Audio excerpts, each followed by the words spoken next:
people may say, you can't bring a figure like Yeshua to this discussion.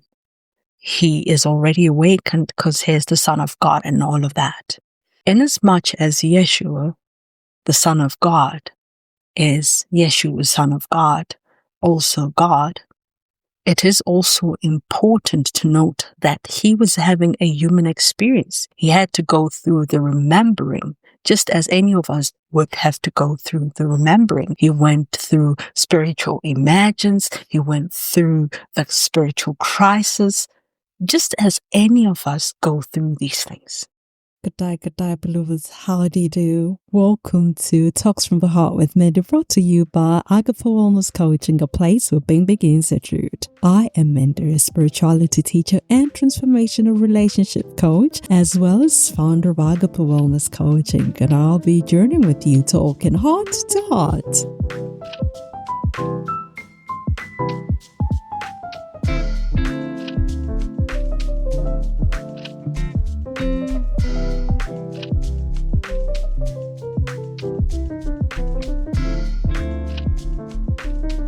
Hello, beloveds. Welcome to another episode of Talks from the Heart with Manda, where we explore the depths of spiritual and mental wellness, as well as personal growth and self-discovery in our relationships. Once again, I'm your host, Manda, still journeying with you, talking heart to heart.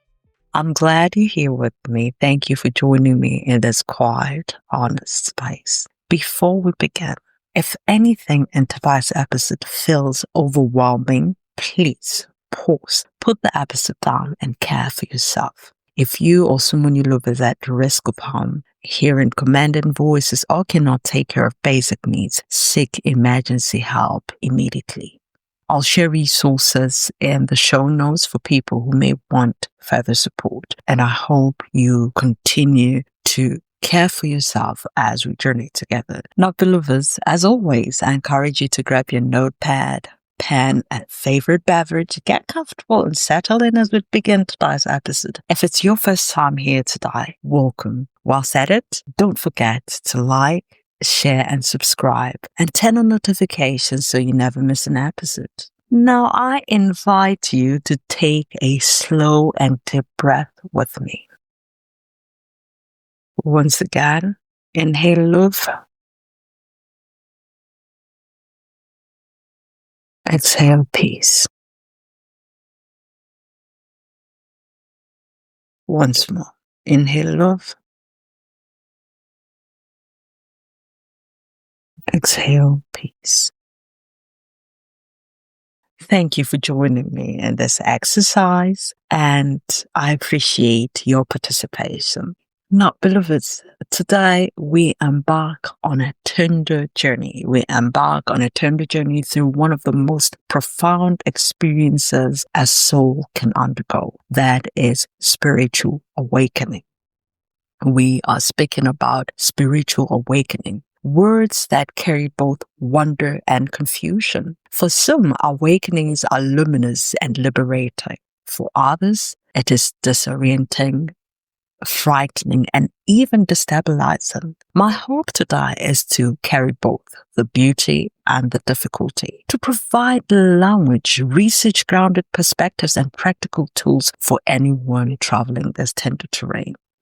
This episode invites us to explore what awakening truly means, its emotional and psychological ripples, and how to discern between the sacred unfolding of the spirit and the cries of a mind in distress.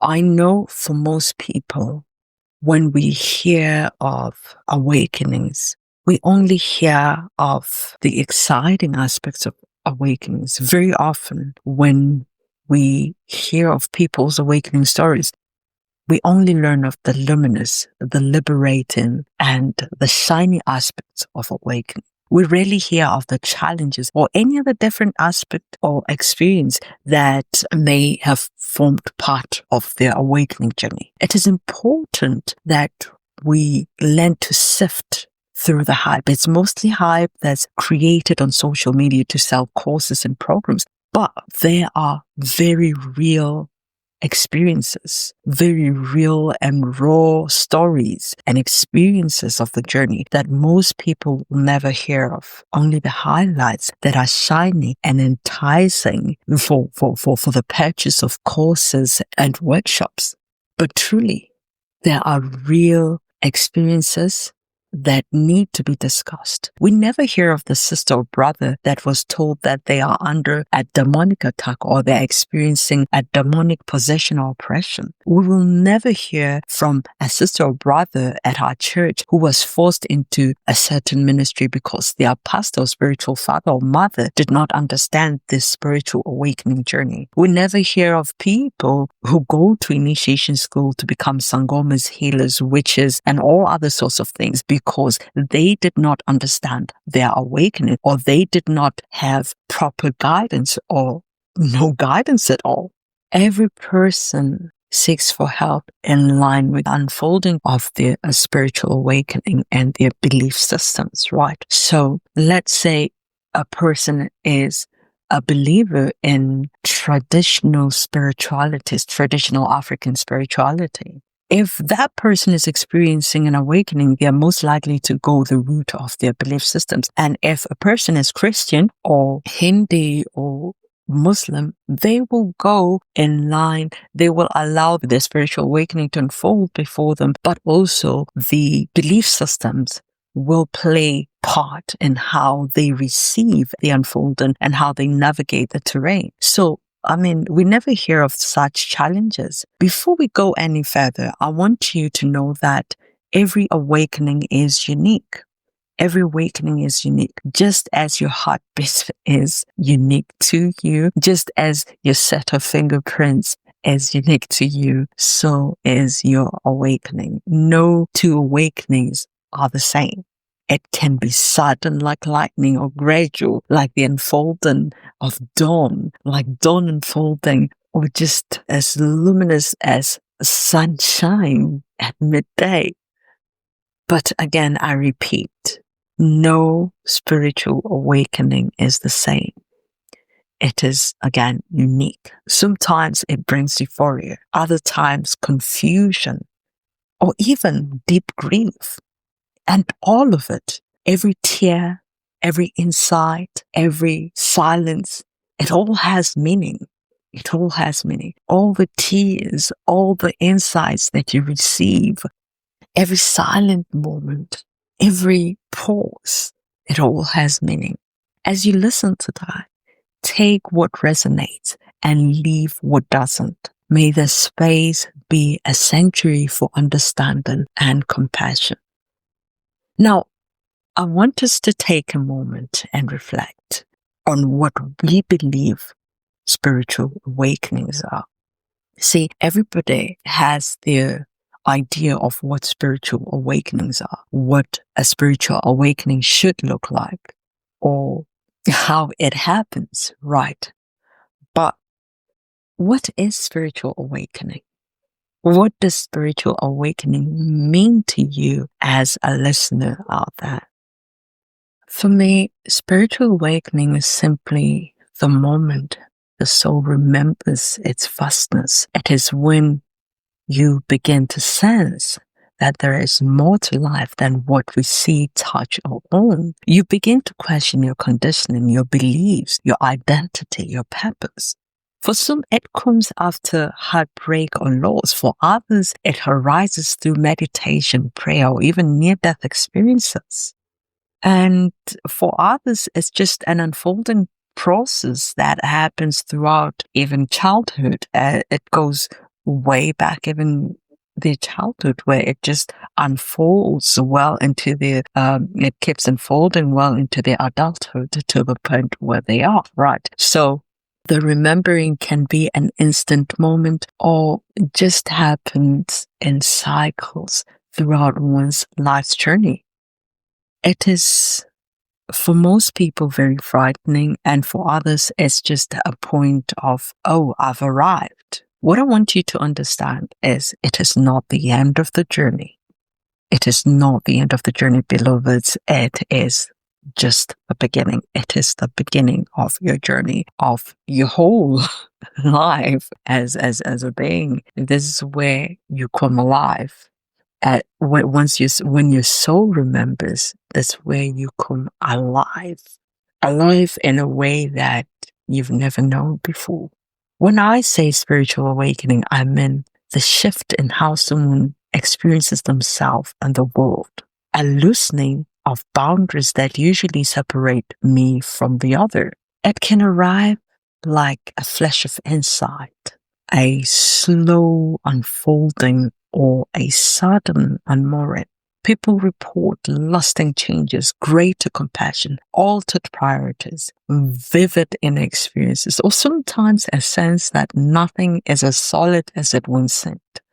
Again, it is important to know and remember that awakenings are not all the same. They can carry different shapes depending on culture, background, temperament, and life history. Some are ecstatic, some are painful, some bring healing, others reveal wounds that need gentle tending. So it is important to remember that not all awakenings will be the same. Now, when awakening begins, it can feel like your entire reality is shifting. You may feel waves of joy one day and despair the next. Sleep patterns may change, the body may feel heavy or light, and emotions can surge without warning. Now, psychologically, one may experience dissonance, the sense that the world once familiar now feels foreign. This is just the soul adjusting its lens of perception. Beloved, this is your soul adjusting its lens of perception. Like I said before, we barely hear the challenges that people face as they awaken, but we also have examples of what awakenings can look like. You look at the story of Yeshua. We see Yeshua when he's being presented at the temple. We see Yeshua at 12, and we see Yeshua as he starts his ministry. Even if there isn't much detail, we see the highlights and the high points of his journey.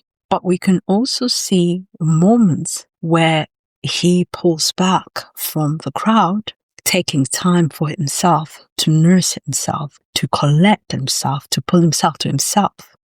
People may say, you can't bring a figure like Yeshua to this discussion. He is already awakened because he is the Son of God and all of that. Inasmuch as Yeshua, the Son of God, is Yeshua, Son of God, also God, it is also important to note that he was having a human experience. He had to go through the remembering, just as any of us would have to go through the remembering. He went through spiritual emergence. He went through the spiritual crisis, just as any of us go through these things. Yeah? He went through it, what would be breakdown somehow, but it wasn't it wasn't documented how we'd want to document a breakdown. Him flipping tables in the church. But because he's the Son of God, we want to just glamorize it. He was having a moment. He knew about the things that will happen. In Gethsemane, he was having a spiritual crisis where he submitted himself to God. He was having a moment of realizing, okay, I know this is my purpose and this is what I'm going to face. And seeing those visions and everything, he was having a moment. We never look to the spiritual figures and see their moments of spiritual crises. We never see our spiritual figures and see, oh, this is a moment of awakening. This is another cycle. Because remember, for some people, awakenings happen like lightning. And for some people, they're cyclical. No ascended master, very few. You can go across the religions of this world. No ascended master comes to this earth fully awake. Very few come awake and ready to go. they all go through their spiritual journey. They all go through the journey of awakening. For them to reach the heights that they reach in their enlightenment and their level of consciousness to become what we call ascended masters, they go through their awakening, through their spirits unfolding, just as any other person would, right? You look at the journey of the Buddha. You look at Buddha, and some of you will say, oh, you're Christian. You cannot look at Buddha and compare him to Yeshua. He is an ascended master of a different religion, right? So he is a figure to that religion, that what Yeshua is to us followers of the way, right? So you look at the journey of Buddha. Look at the journey of Buddha. He went through his journey from being a prince to becoming a wandering ascetic, seeking enlightenment through extreme self-denial, but found it unsatisfying. And he went on to find ways, learned ways to find balance, the middle way, if I may call it. He went on to become a teacher from being a prince, living his lofty life, living the life of comfort, to go find, to seek for truth, entering the path of renunciation and seeking truth, finding it, seeking enlightenment, finding it, and seeing that really being extreme isn't what is for him or what is right for life, and he found midway. It was his path. If it were not for his path, we would not have what we see today as Buddhism, right? If we did not have figures like Arjuna in the Bhagavad Gita, who went through their moments of spiritual crisis and spiritual, what would I call it? Trying to find balance between duty and spiritual perfection or spiritual obligations, whatever it is that he was going through at that moment. That moment is a moment of his spiritual path unfolding before him. The great warrior that he is, the great leader that he is, and all of the crises, the human crises that are highlighted in the story of Arjuna.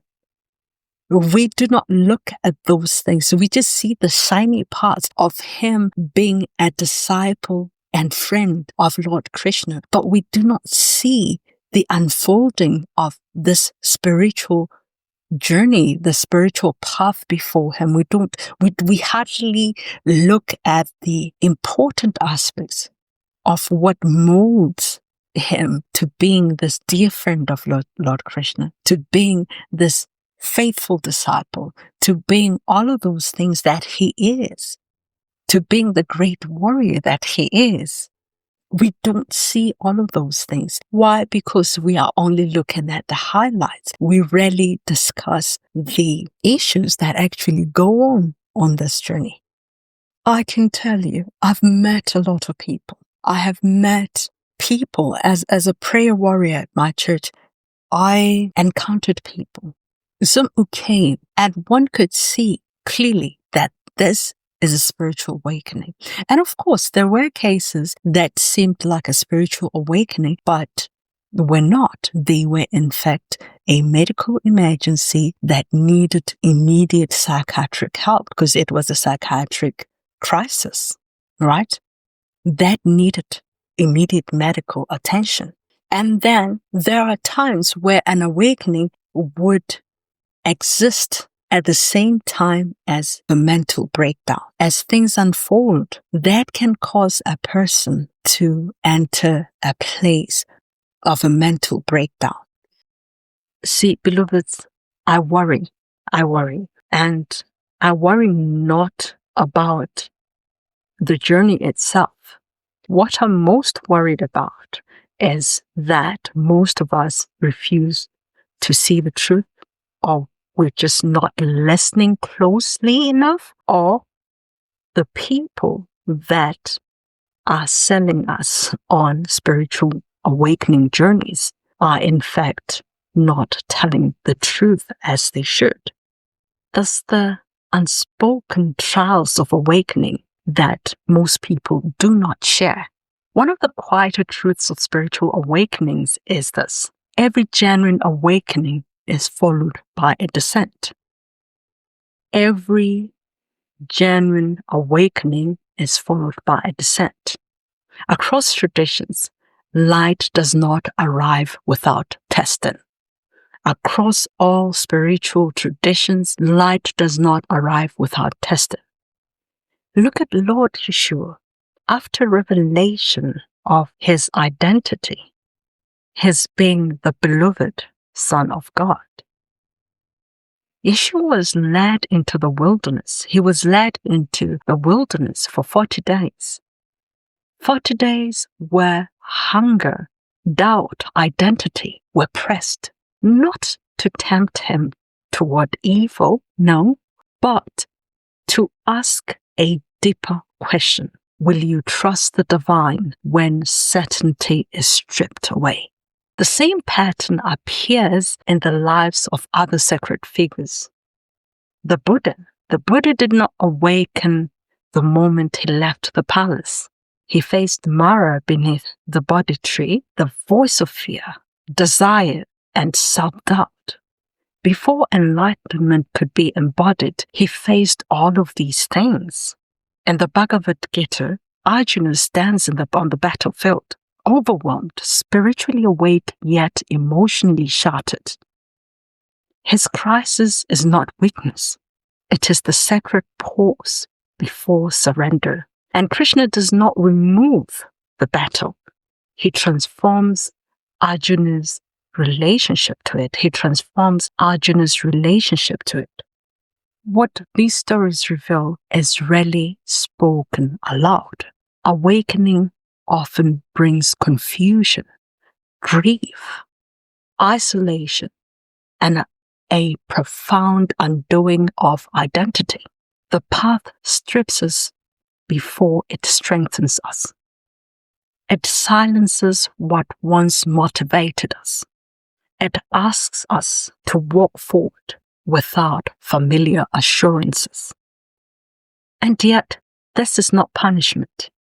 It is preparation. It is preparation. The wilderness, the battlefield, the long night under the tree, these are not signs that something has gone wrong.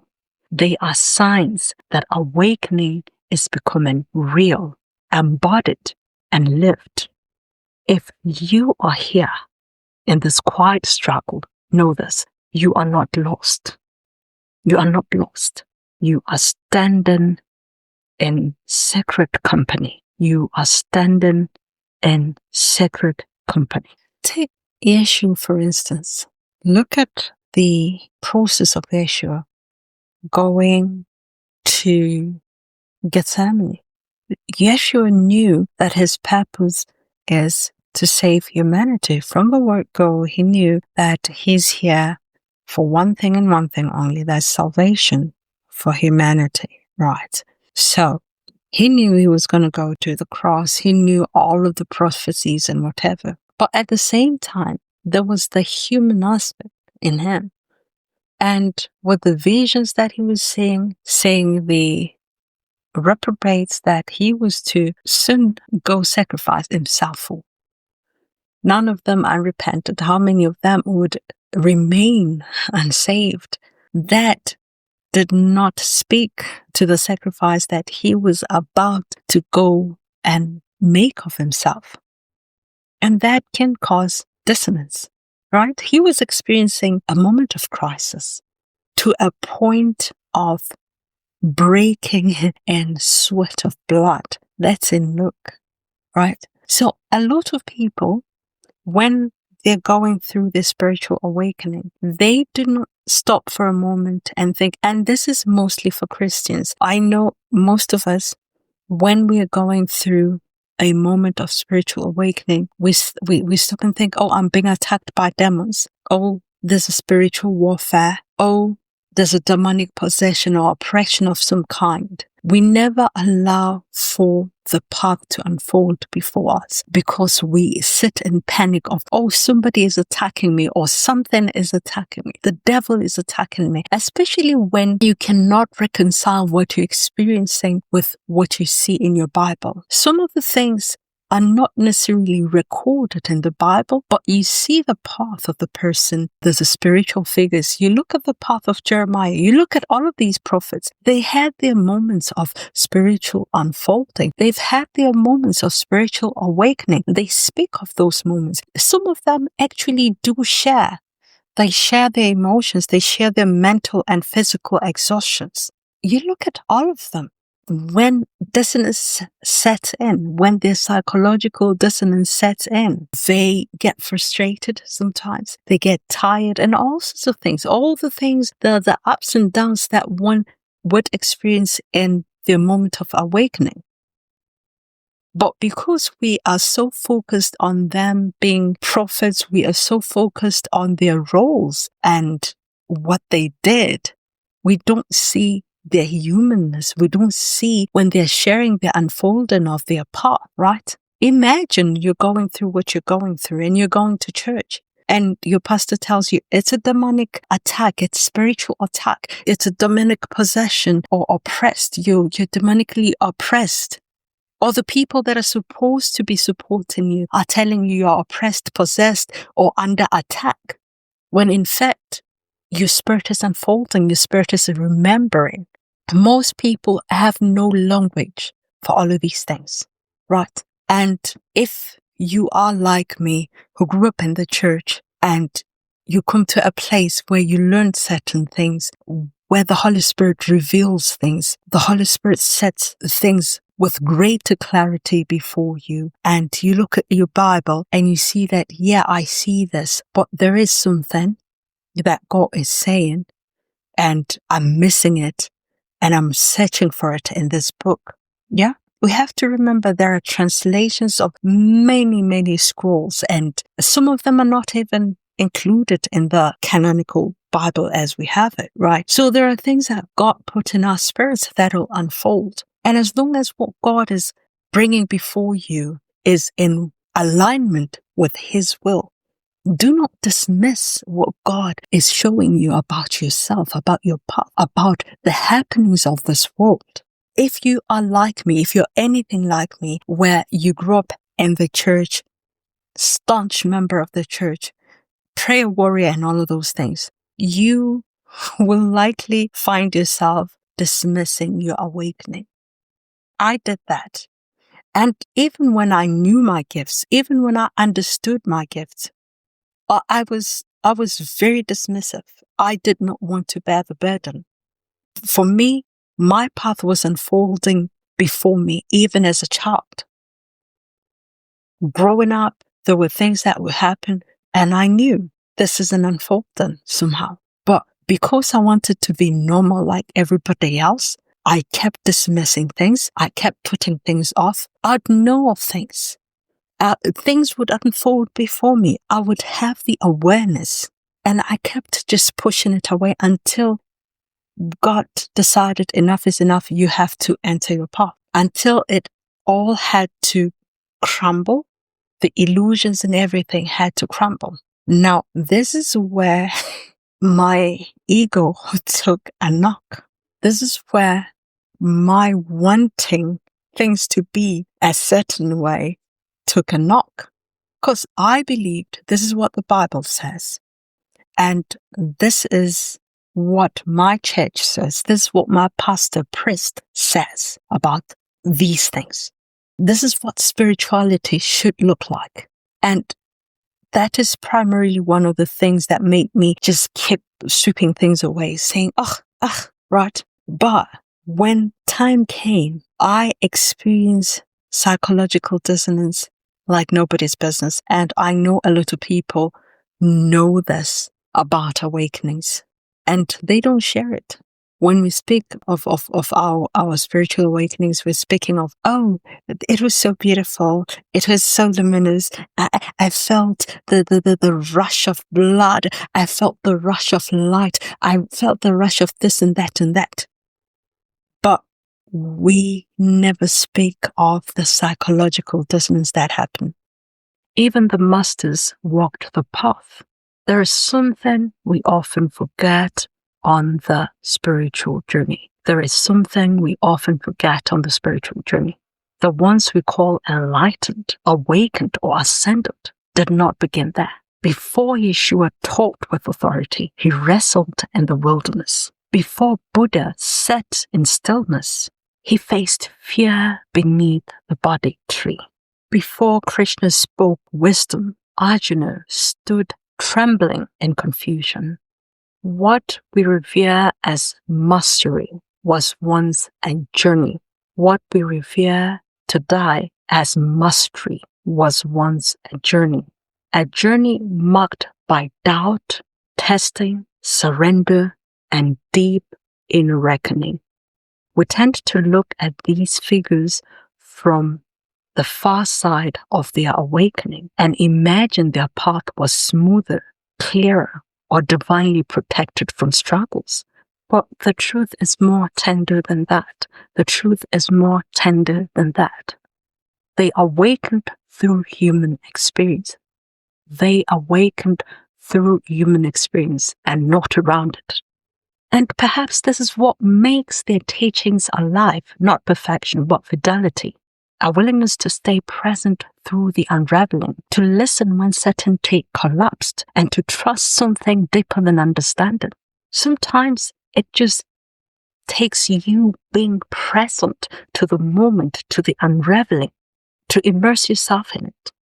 So if the path feels messy, slow, or uncertain, it does not disqualify you, beloved. It does not disqualify you.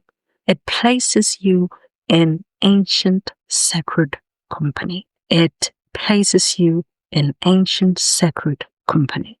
Even the masters walked the path. And so, beloved, you are walking the path too. Your human experience is an initiation to your ascension. It is your journey. Immerse yourself in it. Nobody is going to go through it for you. You can abandon it, but life will keep bringing you back to where you're supposed to be, right? So what you do is accord yourself grace, find support, and continue. And always remember that your ascended masters, your Lord, whether be it Lord Yeshua, whether be it Lord Krishna, whether be it Buddha, you know that they went through the human experience for them to reach the point of heightened consciousness and mastery. Beloved, you too are walking the path that they walked. See, when we awaken, the old self-image, our old self-image, the ego identity begins to dissolve, and with it, the illusions we once lived by. So this dismantling can trigger that which psychology calls cognitive dissonance, a mental tension between old beliefs and new truths. And I can tell you, this I struggled with when I went through my awakening. It was very difficult because I'm a very stubborn person. Naturally, I'm a very stubborn person. And there are times where I will battle. I will battle with God sometimes and be like, God, I know you're saying this. I'll speak, even my spirit, when my spirit is saying something and in my mind, I know and know. It took me time to come to a place of flexibility, a place of openness, because I decided, okay, God is showing me this. The spirit within me is showing me this. And I'm holding on to dogma. I'm holding on to what my catechism says, what my Bible says, what the Holy Scriptures are saying. But God is holier than everything else. The Spirit of God is grieved every time I shut down what is unfolding before me? How about I let this truth unfold and embrace it and explore it? It's not everything that I'd have to take, but be open to seeing what is presented. Nothing is absolute, right? And I can tell you for sure, it is destabilizing. It can feel destabilizing, even frightening. You might even question your sanity. You might feel alone. You see, cognitive dissonance can be destabilizing and even frightening, depending on how things unfold for you. You might find yourself in a place where you're questioning your sanity. You might feel alone. But what is truly happening is that consciousness is expanding. Beloved, your consciousness is expanding. You are remembering your wholeness. So with that, we can find ourselves paralyzed by fear. We can find ourselves destabilized by the fact that we believed we know. We were certain. And when new truths come to the fore, it feels like, oh, I don't know anything anymore. And truth is, you have to just live by knowing that you don't know anything.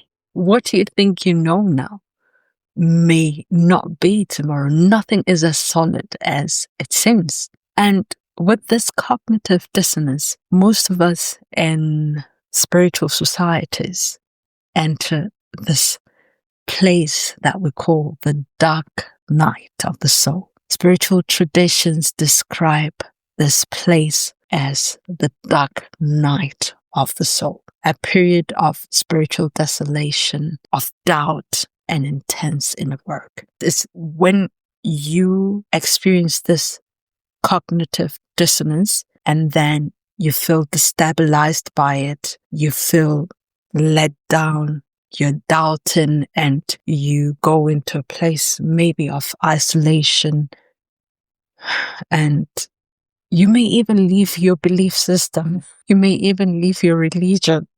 And it's this period where you are going through your own refinement. You're doing intense inner work. Your past life events that you've shut and shoved somewhere at the back of your mind, your wounds, spiritual and psychological wounds that needed tending to start to come to the fore because you are in this place of desolation. You need to be healing. And then this doubt, this self-doubt and doubt of all else that there is, and you're questioning whether there is indeed God, and you're questioning if indeed, what you've been taught or what you've known all your life is all a lie, and all of those things. And you come to a place where you're starting to heal, you're doing your inner work, and a beautiful place.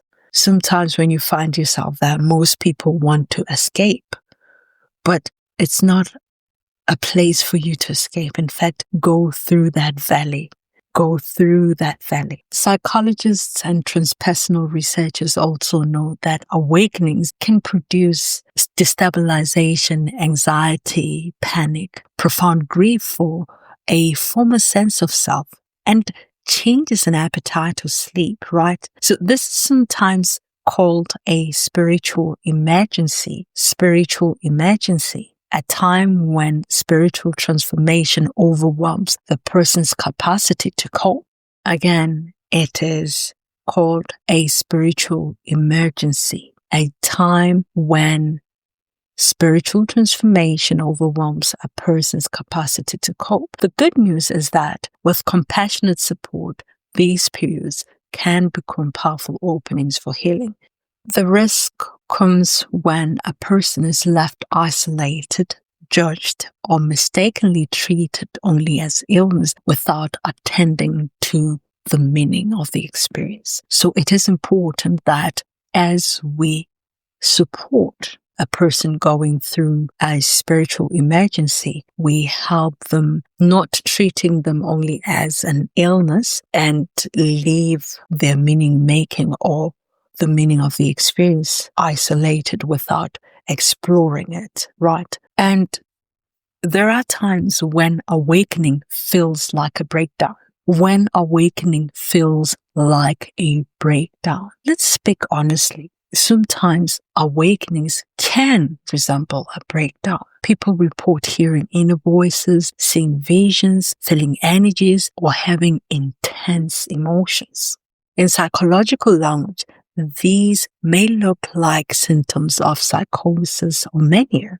So how does one tell the difference? How do we tell the difference between a breakdown and an awakening? See, a breakdown isolates and confuses. An awakening, on the other hand, though disorienting, gradually expands awareness and compassion. Yet, you have to understand that both can coexist, right? This is why support is essential. Finding therapists familiar with transpersonal psychology, spiritual mentors, and grounding practices can help keep you safe and centered. So it is important that one gets support as they go through the awakening. Now, we have to look at differentiating awakening from psychosis. There are practical clues, right? And you have to remember, this is a tender and important place. Now, let me be clear. I'm not offering clinical diagnosis here. I'm not offering clinical diagnosis. What follows are just practical cues, things to notice that clinicians and researchers often use to help differentiate between spiritual experiences from psychiatric crises. And it is very, very important. Now, cue number one is functioning and safety. Can a person still care for themselves, attend to their basic needs, and remain reasonably connected? Severe self-neglect, inability to feed oneself, or behavior that risks harm means urgent medical help is needed. So you want to look at, can this person that I'm supporting care for themselves? If it's you, you need to also evaluate, am I taking good care of myself? But again, it is important that you get support either way, right? So if the person's behavior puts them at risk or puts others at risk, that means urgent medical help is needed. The second cue is cultural and personal context. Are the experiences consistent with the person's spiritual or cultural background? If so, this often supports spiritual interpretation. But remember, cultural fit is not the only clue. This cannot be the only clue, right? So if yes, the experience is consistent with a person's spiritual and cultural background, this would often support spiritual interpretation and their meaning for this experience, right? But again, it cannot be the only clue. And then the third cue would be flexibility versus rigidity. Are beliefs open to reflection and discussion, or are they fixed, unshakable, and increasingly isolated from other explanation? Rigidity drives dangerous behavior. Rigidity that drives dangerous behavior should be treated carefully, right? So as this person that you're supporting is exploring their experience, how are they approaching it? Are they approaching it with openness, flexibility to reflect and discuss the experience, to understand its meaning beyond what they think they know? And if that person's beliefs are fixed, unshakable, and increasingly isolated from other explanations, then you know that that kind of rigidity can drive the person to dangerous behavior, especially if there are other things fueling their rigid approach to the experience, right? Every experience we experience, new or old, we need to approach it with openness. We need to be willing to learn. We need to be willing to reflect. We need to be willing to understand everything for what it is, not what we want it to be or what we think it is. or what we think we know it is, because nothing is as solid as we would want it to be, right? So every experience, one must approach with openness. And when one is rigid, immovable, not wanting to have the experience be explored for what it offers them and what it truly means, when that person's beliefs are fixed and increasingly isolated from other explanations, you want to help them seek help and be treated, because that kind of rigidity can also drive people to dangerous behavior that may lead to harming self or others. For you have the nature of voices and visions. There are people who will experience hearing voices and seeing visions, right? Hearing voices and seeing visions comes with the path of awakening. But there are also instances of hearing voices and seeing visions when a person is experiencing an episode of psychosis, mania, and schizophrenia, and all of those things, right? So voices that are derogatory, commanding towards harm, or accompanied by disordered thought and speech patterns tend to indicate psychiatric emergencies, right? And voices that are consoling or that offer insight but do not command harm often sit within the mystical frame. Again, this is probabilistic, not absolute, right? This is not absolute. You have to explore the person's experience and understand it. And then there's cue number 5, that is personal and family history. A history of psychotic disorders in the family or sudden onset after heavy substance use raises caution. So when a person is experiencing what they're experiencing, you also want to know, have they used heavy substance? If they have, that raises caution. If there is family history of psychotic disorders, mental illness of any kind, you want to sit down and work through the experience with the person without minimizing their experience and meaning making. Now, when in doubt, the safest path is medical or psychiatric assessment while also respecting the person's spiritual meaning making. Clinicians are increasingly trained in culturally competent assessments that honor spiritual explanations. It isn't like back in the days where you would have clinicians ignorant of spiritual explanations. Now, clinicians, psychologists, transpersonal psychologists are all over the place, trained in culturally competent assessments that honor spiritual explanations. And it is important when you are seeking help to find a person who has knowledge of spirituality in some way, in some shape or form, right?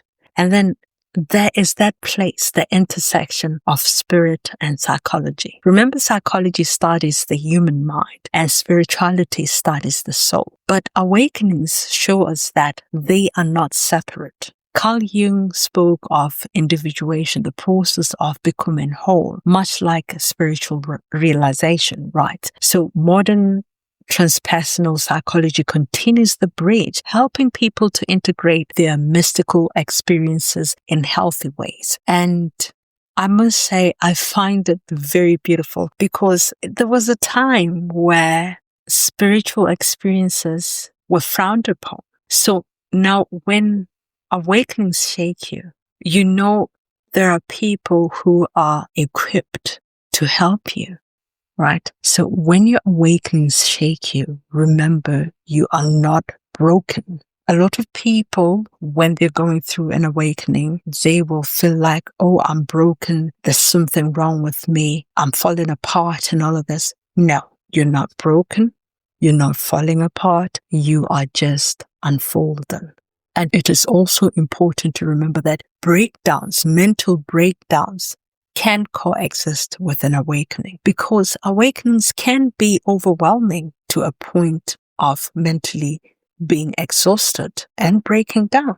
So now we get into support and integration, the kind of support one may need as they go through awakening. The journey of awakening asks for gentle support.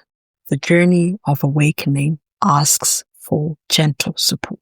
If you or someone you love is going through this, here are practical things that often help. 1, containment and compassion. A gentle, non-judgmental listener matters more than advice. A gentle, non-judgmental listener matters more than advice. Let the person tell their story. Let the person share their experience. You don't have to give them advice. Hold space for them. Listen with compassion, with empathy. Just sit there and listen. Allow them to share their story. 2, trusted guides, compassionate therapists, and a community can hold you when you feel lost. So when you are going through what you're going through, you want to have trusted guides, compassionate therapists, a spiritual mentor that also is understanding of spiritual and psychological effects of awakenings is important, and a spiritual community or a community that can hold you when you feel lost. We all need that, right?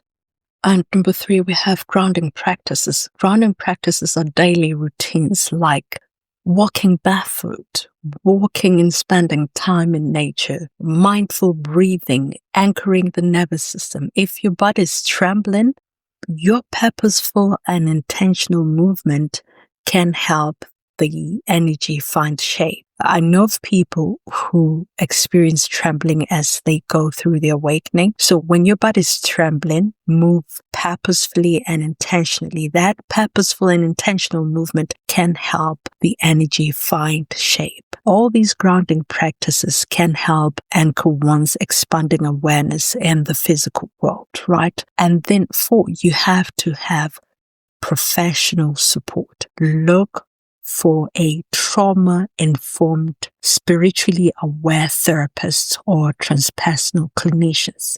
If there's risk to safety or severe impairment, prioritize medical evaluation. If there is a risk to safety or severe impairment, prioritize medical evaluation first. Okay?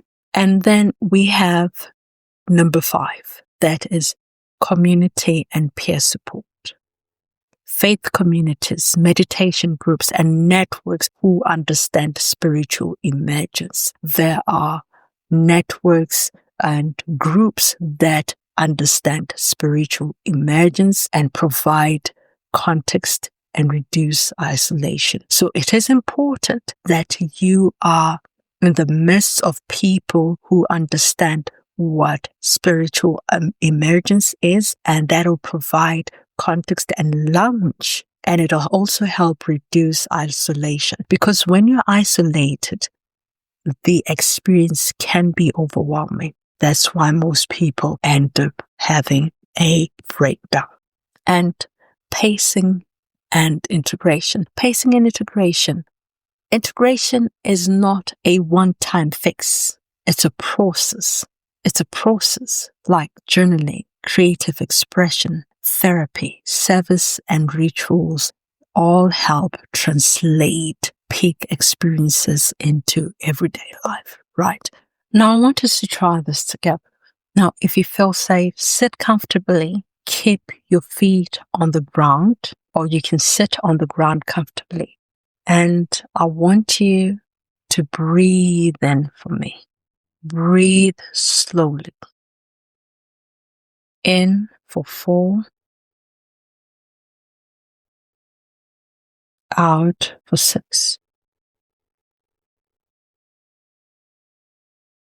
I want you to notice how your body meets the floor or your chair as you breathe, right? I want you to take notice of how your body meets the floor or the chair. Feel the weight of your feet.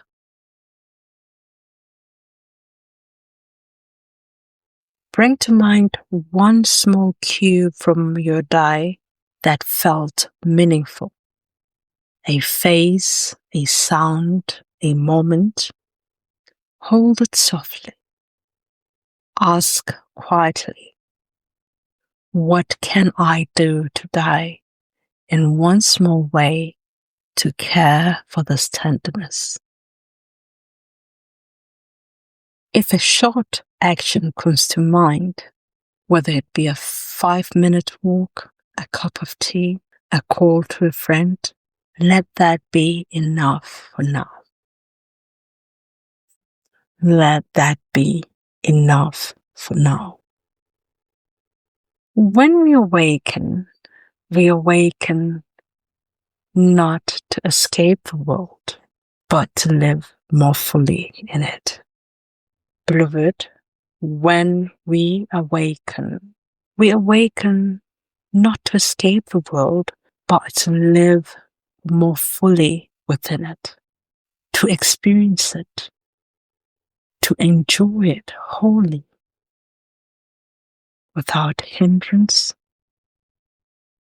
without all of the separatedness that comes with the fear of being who we truly are, the fear of being all that we are. So I thank you for being with me in this moment. Again, beloved, we awaken not to escape this world, but to live more fully within it. Now, what are the true signs of awakening? What are true signs of awakening? How do you know if you are awakening? How do you know if you're awakening? Well, you'll begin to see beauty where you once saw nothing. You'll begin to see beauty where you once saw nothing. You forgive more easily. You're less reactive and more compassionate. You crave authenticity over approval. And though challenges remain, you face them with a quiet strength that comes from knowing that you are more than your story. You are more than your story, beloved. That is the grace of awakening. Remember, integration is a process. Now, living awakening is very important. As you have awakened and as you're going through your awakening, you have to remember awakening is not about transcending life, beloved. It is about embodying the truth right here in every smile, every kindness, every choice. Integration means allowing your insights to transform how you live, love, and serve. And remember, awakening is cyclical. It deepens over time. It deepens over time. Each layer you shed reveals more light within. Each layer you shed reveals more light within. It's like peeling an onion, except you're not an onion, beloved. Oh no, my time with you is almost done. Please remember that this podcast show is available to you on Spotify, Apple Podcasts, Google Podcasts, Amazon Music, YouTube, and of course, our website at www.agapewellness-center.com. Remember to like, subscribe, and share, and tune in again for more. Thank you, beloveds, for sharing this time with me. Thank you for sharing this time with me. If you want to read more, I've listed resources and helplines in the show notes, including organizations that specialize in spiritual emergence and clinics that understand this territory. Okay? So if this episode landed for you, please do consider sharing your story safely with anonymity if you prefer. You are valuable. Your story is valuable. We can learn from one another. You can reach out to us for support, to ask questions, share your story, or even topic suggestions through our contact page on our website at www.agapewellness-center.com or by emailing info@agapewellness-center.com. Beloveds, I feel very blessed. As we come to the end of this heart-to-heart, may you remember your awakening is sacred. It does not make you better than anyone else. It makes you more aware of your shared divinity with all. If you ever feel overwhelmed, pause, breathe, and ground yourself in love. Seek help when you need it. You're not alone. You're not alone, beloved. Thank you for sharing this sacred space with me today. Thank you, beloveds, for sharing this sacred space with me today on Talks from the Heart with Manda. This is your host, Manda, signing out. Until the next episode, may you walk gently, awaken subtly, and love deeply. Remember to be gracious to yourself. Shalom.